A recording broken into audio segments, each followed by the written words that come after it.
I'm Laura Hart, and this is My Heart to Heart, an opportunity for me to speak with incredibly creative, interesting people about living, learning, computer science, education. And I have my dear friend and colleague, Dr. Stephen Edwards from Columbia University here, a computer scientist. How are you, Dr. Oh, I'm Edwards? doing well. Always enjoy these chats. Me too. Me too. It's a highlight of my week. Uh, Dr. Edwards and I know each other because his children have come to Robofun to learn, and they survived. So And thrived so far as I good, can tell. Yeah. good. So I am Laura Hart. I'm the CEO and founder of Robofun. We offer children creative programs to help them love to learn using leading edge technologies. And just a few housekeeping things about RoboFun, and then we're going to go into talking about components of computer science that people might not really think they're part of computer science, like creativity, abstraction, uh, etc. So RoboFun is at 102nd and Broadway, and we have some really exciting programs coming up. One of them, which will come out in my blog on Sunday, is we haven't decided. It probably is going to be a free program on the 4th of December, run by people from the Lifelong Kindergarten Group at MIT.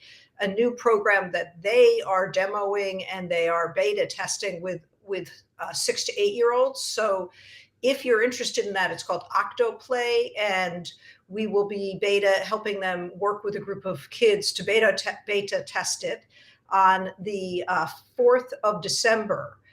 So if you want to sign up for that, you have to sign up for my blog. Go to actually just send me an email, laura@vemni.org. But the bigger way to stay informed would be also to go to robofun.org, and then you will be notified of things very regularly. Either way works. Either Laura@vemni, let's make it simple for you, Laura@robofun.org, or just go to robofun.org and sign up for the mailing list. Additionally, we have a mini semester from the 28th of November through the 16th of December. So if you're like, what's this RoboFun thing all about? Can I try it? Yes, you can try an after school 3 in a row from the week after Thanksgiving through the 16th of December.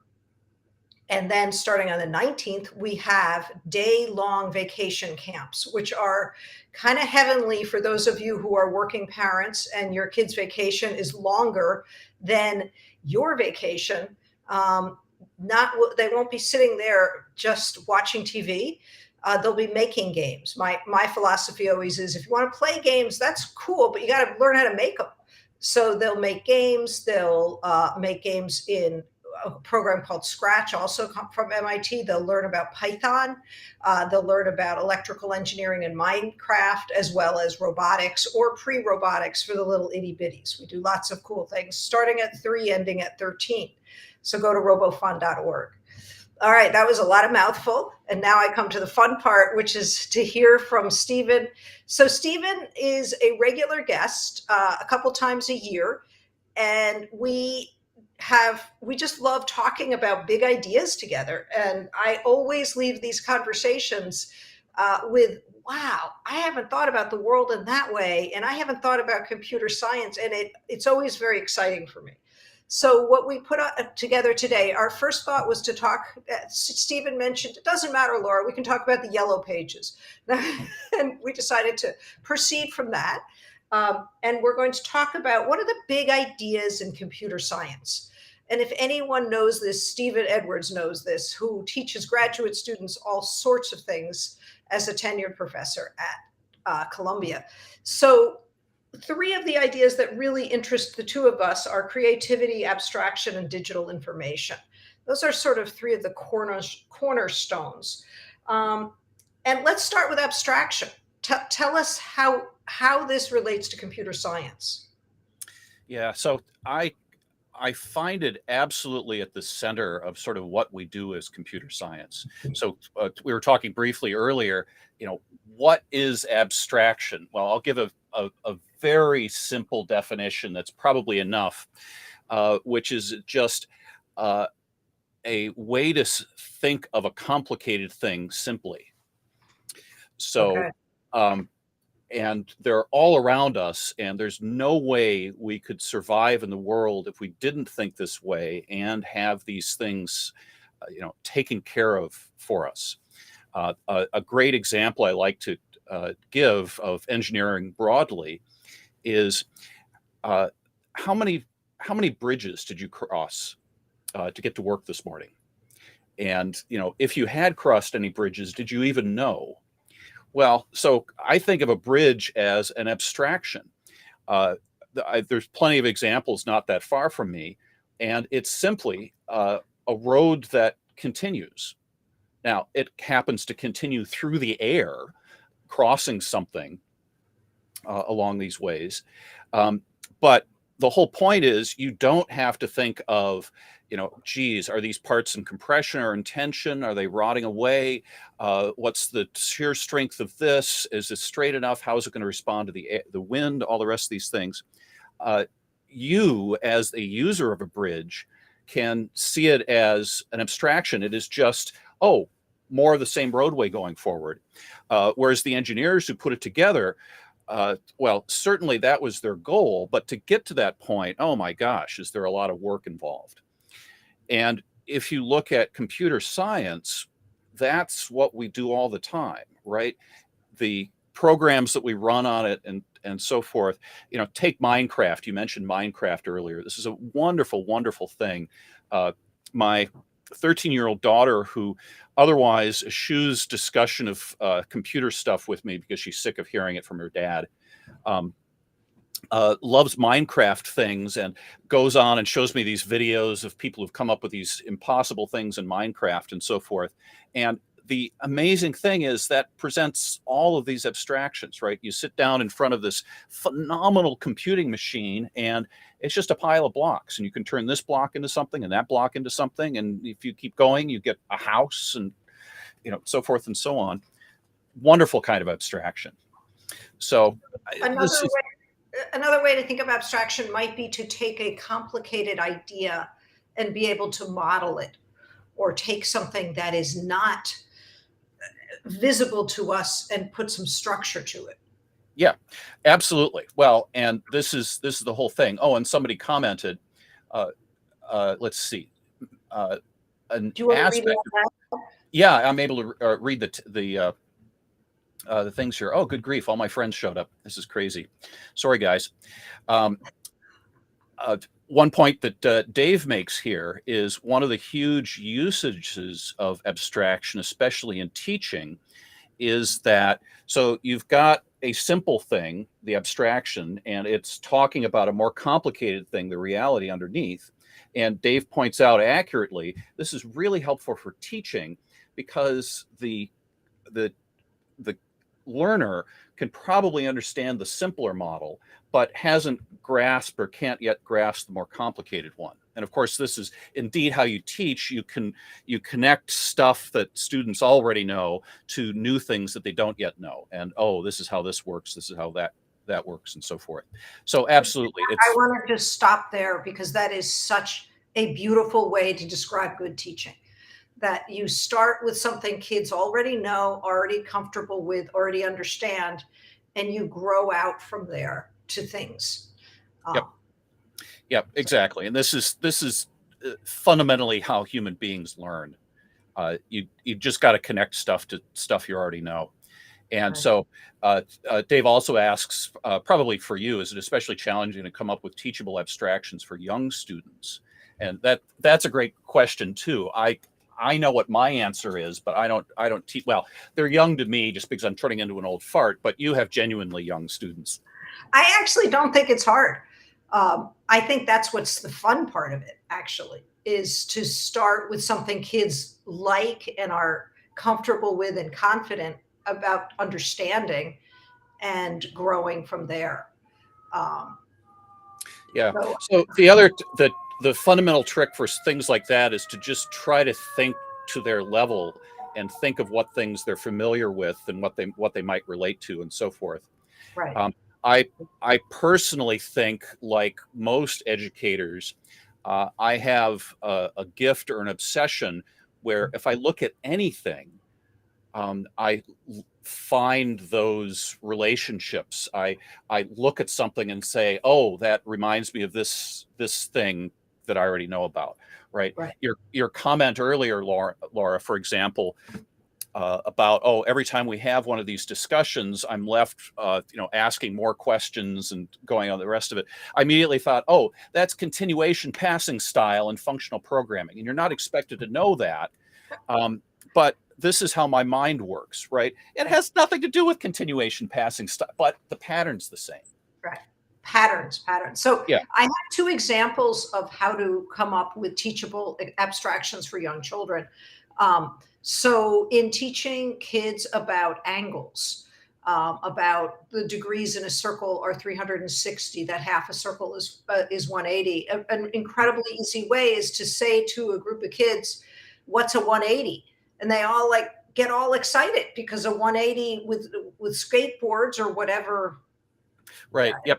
the currency of messing around on, what would have been go-karts when I was a kid, is half of a circle. And so that's one example where you can start with something they know. Another example is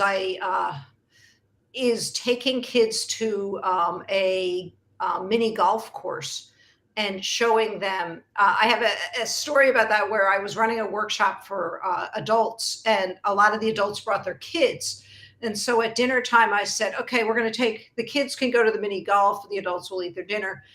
Some of the adults in the room were like, well, we want to go to the mini golf because there's great modeling that we can then do with Lego robotics later. And I'm like, oh, you can't, but no, that's an example where with kids, okay, tomorrow with what you saw in mini golf, we're going to make one of those. And maybe you want to make a rotating, Like a windmill or something like that. So there, I think the key with abstraction is to start with something kids like and are interested. Not even the kids, all of us. What are we interested in? What do we like? So. Mm-hmm. Yeah, exactly. Well, and your comment earlier, I mean, obviously you're preaching to the choir about creating games, and hey, if you want to enjoy games, you better create them as well. This is something I've hammered into my kids and everybody else. It's, okay, it's one thing to consume, but then the next step is analyze, understand, with the ultimate goal of being able to produce. And that's really when you understand what's going on, right? With these sorts of things. I mean, there's so many opportunities for modeling. I remember getting my son really annoyed at me because we're in a store buying something. And as a business owner, I'm always curious, how do people get trained? How do they know how to? And a particular woman, I don't even know what, I think it was a hardware store where she was incredibly good at her job, incredibly good at a simple job of how do you help a customer from beginning to end. And I said to her, that's not a simple job, by the way, but yeah. Yeah, okay. You're right. You're totally right. And we all don't experience it very nicely on a pretty regular basis, Right. sadly. And at the end of it, I'm like, can you tell me how you got trained? And my son like turned green with embarrassment that I was asking. Yeah. But, I always find it really interesting. How do we do things well? We learn how to take big things and divide them into pieces, which is what's so cool about programming. Mm-hmm. Yeah. Well, yeah, and absolutely trying to ground this a little bit more in CS stuff, right? That is kind of the fundamental thing, right? The computer is the modern thing that practices or forces you to practice this, call it reductionism or something like that, which is exactly how you take an enormous task and break it down into utterly mechanical, utterly mindless operations, far more mindless than what a human being is especially good at. Right. Okay, Go ahead, Stephen. Sorry. Yeah, no, I'm sorry. That was okay. So we're somewhat done with abstraction in our list. Let's talk a little bit about creativity, because I know that when I started this, I think I had to take some sort of computer science class. I was getting a degree in painting and sculpture, and I was like, oh, this is annoying. So how would you talk about how creativity falls into one of the big ideas of computer science?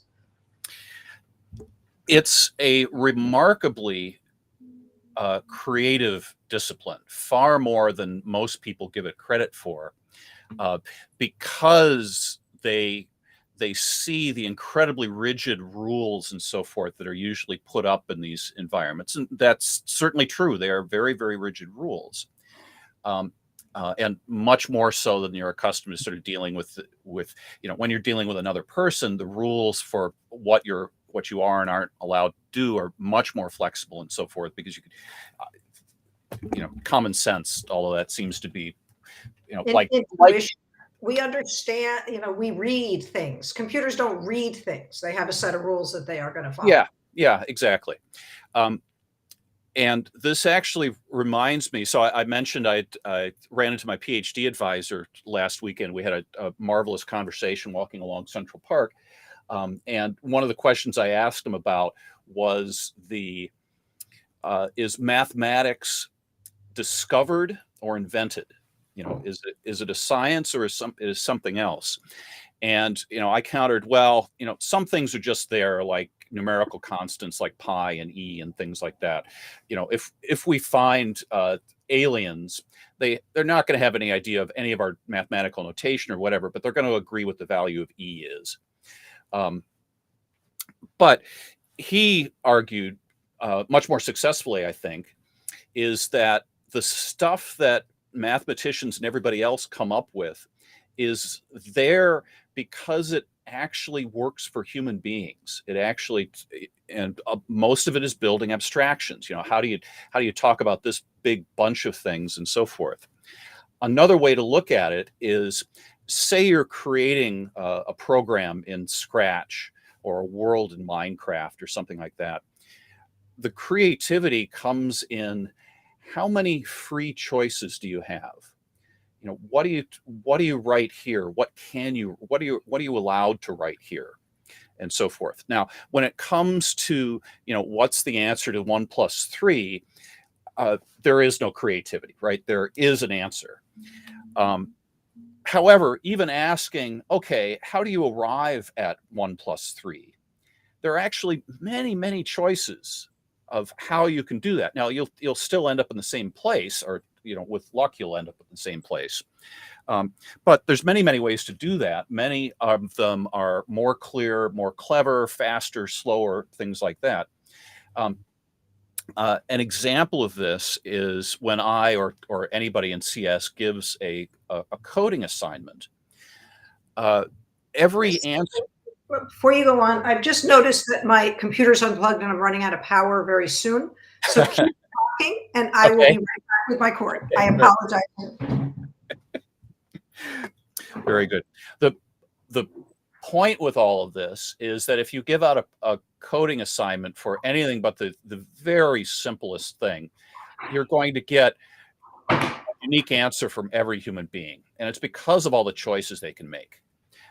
What do you name this thing? How do you call this? Do you do this first? Do you do it this way? Do you do it that way? Or something like that. And by the time you get into any kind of interesting abstraction, what we were talking about earlier, the number of ways to implement or express or build or whatever gets very, very big, very, very quickly.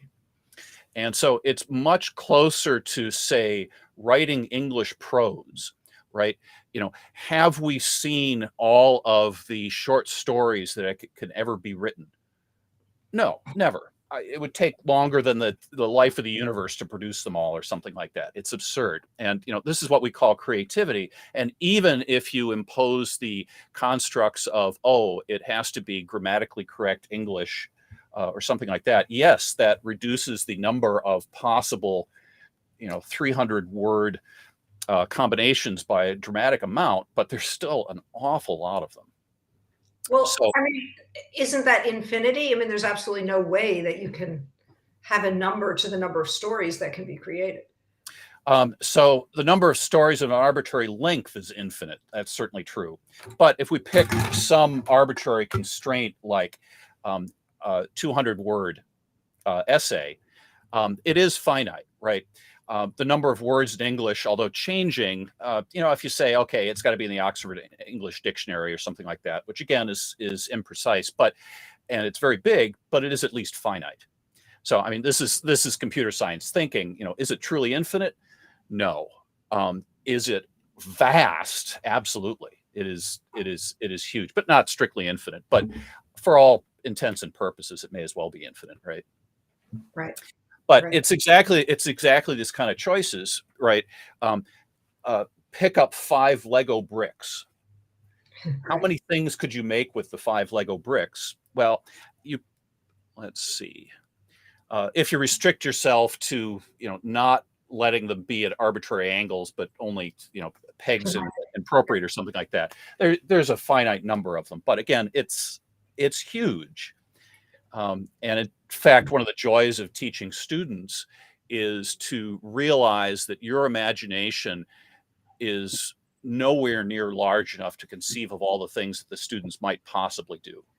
Oh, yes. Oh, And yes. this I mean, is, that's one of the joys of teaching is that yeah, you think in our naivete that we've figured out a lesson and a way to proceed, and then you get in front of a group of kids and you're completely blown out of the water by all of their creativity and thoughtfulness in a different way, in many yeah, different ways. So yeah, I yeah. want to go back to that. Is mathematics discovered or invented? I think what you're really saying is it's some of both. Oh, yeah. So there's definitely things that are somehow inherent, Right. right? I'm pretty sure aliens would have discovered integers.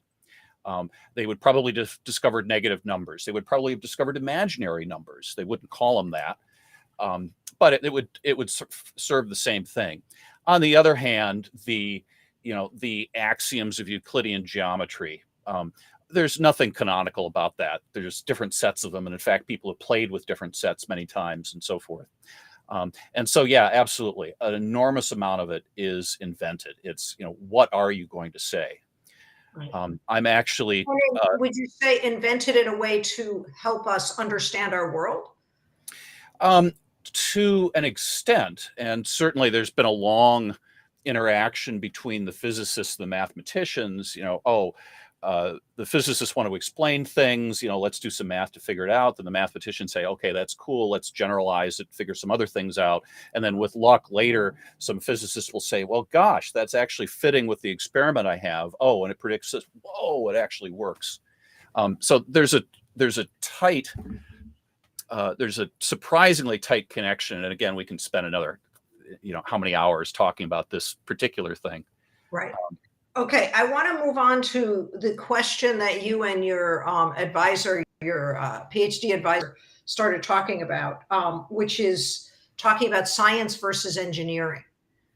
Yes. You had some incredibly interesting things to say Yeah, about that. yeah. I'm stealing his thunder here. He actually wrote a book, I believe, centered around this called Plato and the Nerd. You can go and look that up.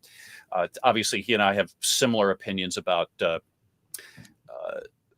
comedy and so forth, I think. I'm not actually 100% sure. Anyway, one of his central theses, so he's an engineer like me, and so how he's going to come down on this, but one of the questions he was asking is sort of, what is more useful to humankind, science or engineering? And, Karen, it's Plato and the Nerd. So there we go. Yep, you found it. Anyway, so science is all about building abstractions that predict what the real world will do, right? You can come up with all kinds of interesting theories, but ultimately, science is only interesting if it can predict the outcome of experiments and is consistent with the outcome of experiments. And in fact, so this is one of the smart alecky things I like to point out. Every result in physics is actually incorrect. Every theory we have breaks at some point. Even the amazing ones. The quantum electrodynamics and general relativity and all the rest of these amazing things break at some point. Now, that's a very cynical way of looking at it. What's really going on is these are fantastic models that predict enormous amounts of things, normal numbers of things, right? When you build a bridge, you're not generally worried about general relativity. Newtonian mechanics gives you most of the tools you need to answer that, and that's breathtaking. That's fantastic, right? He didn't think he was coming up with ways to build bridges, but he was. And that's fantastic. So to a large extent, science is exactly coming up with models that represent the real world and let you talk about and predict what's going on. Now, okay, Edward, Karen's having trouble with what you just said. okay, Unless I wrote it wrong, I believe you said science is about abstractions that show what the world can do. It can and predict the outcome of yeah, experiment. no, I'd say that's correct. Okay, so Karen, if you're not sure about it, tell us why. Argue with us. Oh, Karen, I think you timed that with the all of physics is a lie comment. Is that right? Again, that's just a snotty attitude. It's meant to provoke a reaction, so you start thinking, wait, is he right about that? That's also something my PhD advisor Edward taught me. So his argument going on from that, I mean, this is incredibly noble, right? You know, what the heck is the world doing? You know, this is a very important thing. His argument is that engineering goes one step further and is reversing that. Engineering is about building models and then coercing reality to match them, right? And so I've got to show this because this is the sort of thing I can do in my office. This is an abstraction. It's from the 1950s. You know, these are indeed vacuum tubes. You know, go ask your grandparents if you don't know what vacuum tubes are. You know, proto transistors, if you like, whatever. This particular object, let's see. Oh yeah, you can actually see it here. It's a decimal counter implemented with tubes. And so the point of this as an abstraction is that there's a whole bunch of junk inside this gray box. You got to put 200 volts into it to make it work. These little tubes are reasonably complicated, and I can talk about the physics that would explain about what's going on with them and so forth. But the joy is the person who would use one of these things doesn't care about all of that. Instead, she can think of it as just something that counts, and counts like our fingers can let us count, in decimal.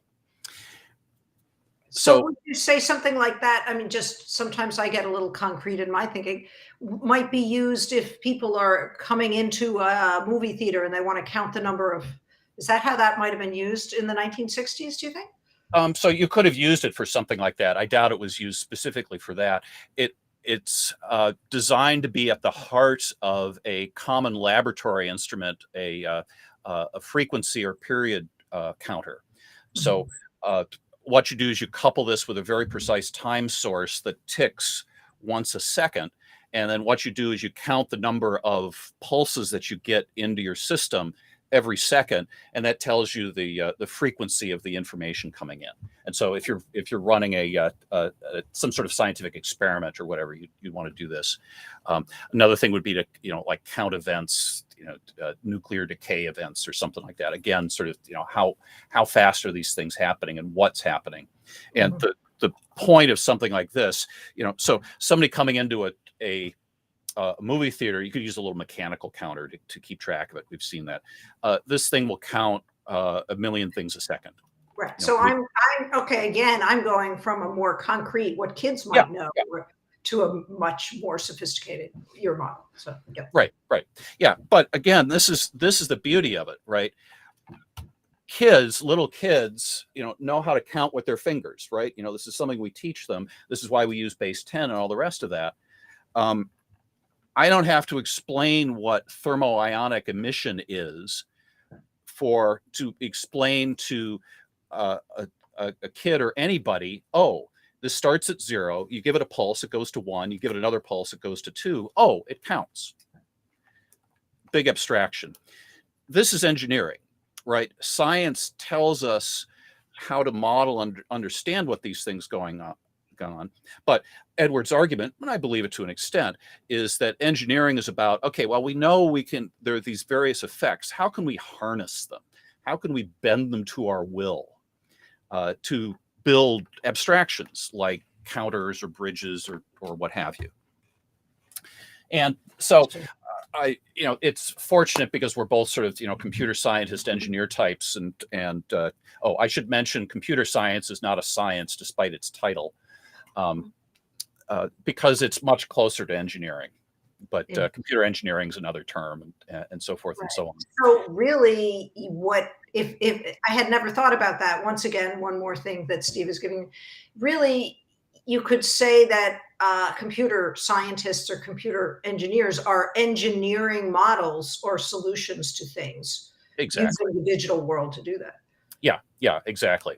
Now, the closest computer science ever gets to science, I would say, is in computer science theory. And there's all kinds of beautiful results about how difficult it is to compute something, whether you could ever find this. There's a whole bunch of stuff of how hard it is to compute various things. How quickly can you sort a pile of cards? This is a very classical computer science question. And it's mathematics, to be sure, and we can argue about whether mathematics is a science or not. But in particular, it's, can you predict what the world's going to do? Yeah, that starts looking like science. But most of what we do, in my mind, is engineering. How do we achieve a particular effect given the toys that we have? And this is what you guys do at Robofun all the time, right? It's think about the things you want to build and then put the Legos together. Think about the kind of behavior you want your robot to have and program the controller to do it. Think about the shelter you want in Minecraft and put it together. Right. Yep. Okay, so we, as usual, are running out of ideas, and we're definitely not running out of ideas. I don't think we'll ever have that problem, Steve. Yeah, this does not seem to be our issue. But the third big idea that you are really passionate about is the digital information. And I just was wondering, you want to riff on that a little bit? Talk about that? Yeah, absolutely. Another one of these. Let me see if I can turn this. So part of my goal is to try to look at things in very unusual ways. So what's the deal with digital stuff, right? We live in a world that's largely analog. That is to say that things are best modeled with continuous variables, and there's a lot of space between 0 and 1, a lot of things in between 0 and 1. But this guy is digital, despite being despite having these are fundamentally analog components that are being used in a digital way to do a very digital, to the point of counting with your fingers kind of a thing. Right. Why do we do that? Well, the engineer in me says, it's about reducing noise and improving reliability and a bunch of other engineering things. But what it really is all about is exact copying. So the whole point of any kind of digitized data is that you can copy it exactly. And this is not true of any analog thing. And in fact, human beings and heck, Mother Nature herself figured this out a long time ago, right? I'm looking at our names here at the names here at the bottom. Yep. This is digital long before we were putting on a computer, right? Think Gutenberg or written language or anything like that. The cool thing about it is that you and I will agree on many, many, many different things that look like an S, but we will all agree that they are an S. And in fact, they are distinct from a T or an E or any of these other things and so forth. The beauty of that is that you can copy it indefinitely and still get the same information, right? You can make mistakes, but it's not that difficult to make perfect copies of them. And nothing else, most physical things aren't like that. And so when we think, oh, what's sort of the fundamental thing about digital information, it's the fact that you can copy it and copy it and copy it. So I'll play this game. I'm sorry, I'm always a teacher. Can you think of other digital things that are really important in the life in world, Laura? Mm-hmm. Oh, you want me to think of Yeah, other digital? sorry. I'm like I say, I'm playing teacher. Okay, It's other unfair. digital things that are really important in the world. Right. How would you define a digital thing? I'm thinking my car, but I don't think that's a digital thing necessarily. My Yeah, phone. there's a lot of stuff that's not digital about it. The closest I could think to of digital is like the doors, right? The door is open or close. And So although they can zero be, and one, you're there can like be many angles of them, right, on and off. You're thinking but more. on and off, right? Right. Okay. Simple stuff like that. But going from there, at least here in Manhattan, I would say the roads are digital in there. It's very clear where there are roads and very clear where there are not roads. Now, there are parts of the US where this is not the case. Oh, But it simplifies the task of how do I get from point A to point B? Well, you go along the roads right. and things like that. And so that's distinct. Furthermore, it's discrete enough where you could give me instructions on how to get to Robofun from here and, slur them, write them down or whatever. But the roads would bring us there, right? You don't have to be absolutely dead on, right? You're not going to tell me, oh, from your location, walk, west south or south southwest at exactly 192 degrees or something like that, and you discover, oh no, wait, it's 192.3, and I'll miss it. No, it's walk down to this or whatever. So there's some discretization going on there, and so that it's that kind of thing. Are there discrete codes? Okay. So here's my other example of the importance of digital media in our lives. DNA is digital. So there are 4 base pairs, and there's rules about how they pair up and so forth.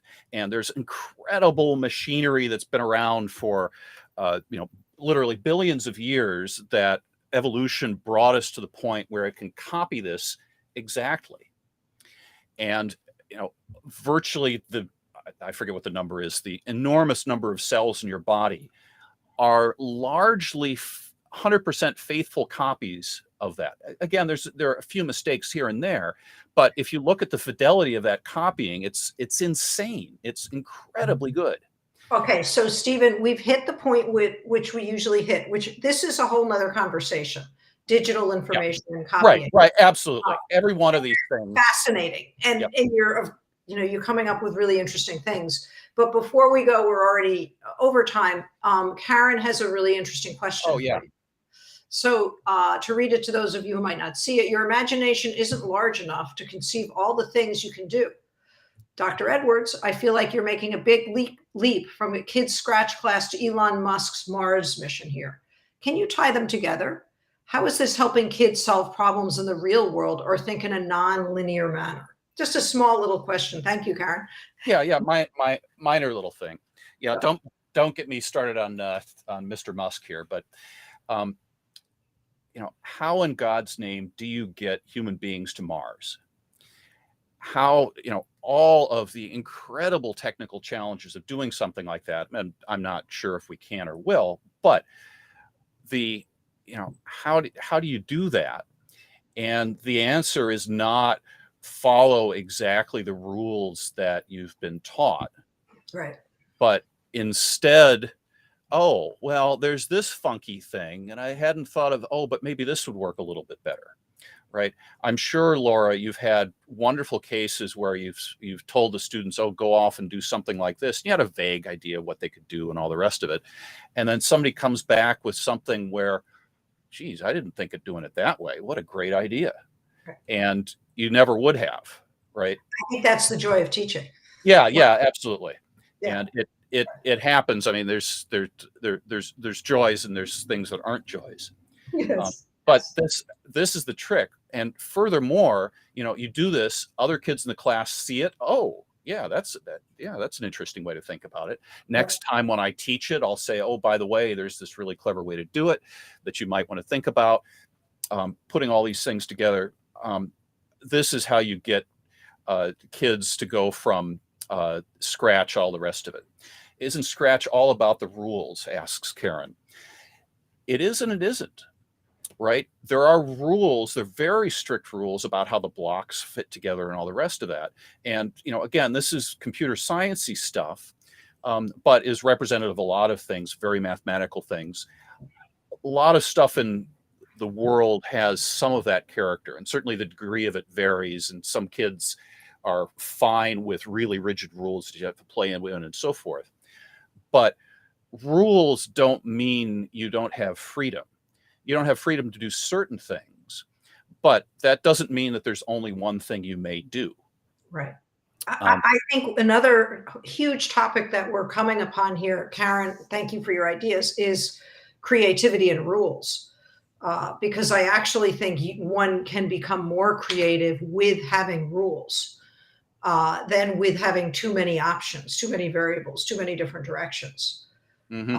Yeah, it's often more difficult. You get different effects depending on how many rules you have and what you're able to do. Right. And certainly you can have sets of rules that constrain it so you almost have no creativity whatsoever. Right. But for something like Scratch, yes, there are absolutely rigid rules about how you put things together. But you can almost describe those rules as tools, not as much rules. Yeah, Tools. exactly. And right. Because you're not constrained in the order in which you apply these. You're not constrained about which you can and can't use. Think about all the choices in when you put together a Scratch program. What do you do first? What do you do second? What do you do third? Right. And there are certain things like, well, if you do this second, you can't do this first. You have to do this third. These are the kinds of rules we're dealing with. But there's still so many choices to be made. And yes, you've got to comply with the rules. And this is something that some people really thrive on and other times they have a hard time with. But I'm one of these people where you give me a small set of rules, I immediately start thinking about, okay, well, what all can you generate from this? Right. Where are you limited and what are you allowed to do? Right. The even bigger meta questions are things like, could you ever do this in this set of rules, or is it impossible? Right. What really are the limits and so forth. So there's a lot of stuff for that. So Right. yeah, absolutely. There's a lot of questions. Oh, geez, are you limited to that? Oh, you can't do that and so forth. And I think to come full circle to the beginning of this conversation, I actually think that's where creativity and abstraction can come in, is that you have a certain number of conditions or rules or things you have to do within a parameter. And that's what can make learning very exciting. So, yep, absolutely. It's funny. We're just about out of time. So, okay, yeah, no problem. So one of the things my PhD advisor, fellow electrical engineer, did, we went to the Museum of Modern Art. And you think, what the heck are engineers doing going to modern art museums? And in fact, it's fairly complicated. But one of the interesting things there is to think about a lot of, I don't think anybody would deny, gosh, there's a lot of creativity on display here. What's curious is to see many of the artists there came up with their own set of rules based in part on long-standing ones and then deliberately breaking others. Yep. Right. There are a lot of rectangular canvases at the Museum of Modern Art with paint on them. Right. There's an incredible variety of things there. Then there's a whole bunch of things that say, well, let's turn that on its edge a little bit. There was one that, it's a rectangular canvas with paint on it. And a pillow and a blanket, and it was a bed on the wall. And so a lot of that stuff is exactly about, what do you break that? How do you break that? What rules do you break? Right, exactly. What are your rules? And tying this back, if you look at some of Einsteinian general relativity, some of that came from people saying, oh, wait, what if we change this rule about parallel lines never meet? You get different geometries. They don't match up with what we're, immediately comes to mind, but it turns out that's actually a pretty good model of certain things in the world and so forth. So even in mathematics, science, whatever you want, which rules you follow, which rules you break, can lead to a lot of creativity as well. Yes. Well, we've come beyond the end of our time, but as with my conversations with you, Steve, it's always hard to stop. I want to thank you. I want to let you, those of you watching this, know that we're about to enter December at Robofun, where we have a mini semester. We will have a free class on December 4th to 6 to 8-year-olds and their parents, run by people from MIT, from the Everlasting Kindergarten Group. I have the name wrong, but it's something like that, of a new piece of software, a new app they're developing called Octoplay, which you can run on your phone. So if you're interested, go to robofun.org. What? Can you give us a rough idea of what the app does? I was trying to figure that out. Also, what is it? Lifelong kindergarten sounds utterly terrifying. I'm a little scared of that idea, but I think the idea is lifelong creativity. And I can give you a tiny bit of an idea. I haven't played with it that much, but the idea is to create things on your phone, to make things that are interactive, so that you can take a picture of yourself and then you can add things from another environment, put them together, and make yourself move. And you can do this at a very young age. So that's great. Yeah. So that is coming up on the 4th. And then we have a ton of vacation days for those parents who are working and want your child to be doing something while you have to work that they can enjoy, but yet do something powerfully great for their minds and also make friends. So thank you very much for everyone listening. Thank you, Priscilla, for your comment. And if you want to be on our mailing list, go to robofun.org. So, and have a great day. Yep. Thanks so much. Yeah, Priscilla, you ought to contact Laura. You're both interested in teaching kids computer science stuff things. You two would be interesting together. I'm going to make a pitch that we are a couple of things. First of all, happy Thanksgiving to everyone. I will not be doing a heart-to-heart next week, shockingly. We are constantly looking to hire teachers who love children. And we teach you the tech, but if you've had experience teaching in a variety of ways, we tend to find our best teachers, and this is something that we should study, are camp counselors and swim instructors.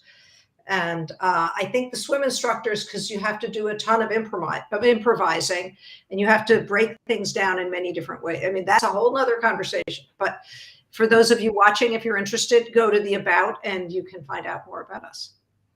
So yes, Priscilla, I want to hear about helping teachers in Hawaii learn to teach computer science. Cool.